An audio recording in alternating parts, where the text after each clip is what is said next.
Thousands of feet above the Thai countryside, the kingdom's fleet of royal rainmakers swoops into action. Special cloud-seeding aircraft fire a cocktail of chemicals like sodium chloride, dry ice and calcium oxide, hoping to provoke a shower that will alleviate the effects of a late rainy season. Every year, from around February to October, planes take off from 8 air bases across the country to try to manipulate Mother Nature. But it's not without its risks.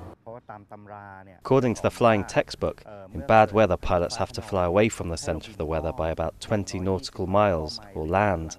But rainmaking means we have to fly into the clouds.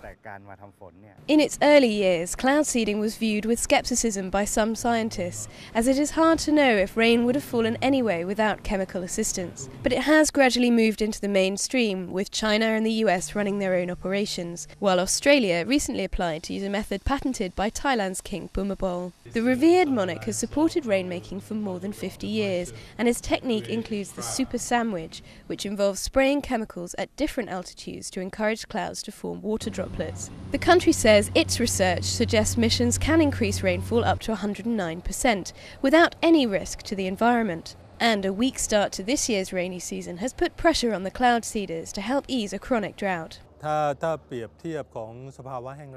many reservoirs and big dams like Bhumibol and Sirikit, the water level was so low they almost reached a point where they could not release any water at all. Farmers whose crops rely on the wet weather are particularly vulnerable to extended dry spells. This pineapple grower regularly turns to the royal rainmakers to ask them to seed clouds in her area. Humans cannot survive without water. His Majesty helps us with everything. He gives us love, gives us life. The drought has been particularly harsh this year, but as the rainy season now finally begins to take hold, there are dark clouds on the horizon, a sign of hope for the farmers.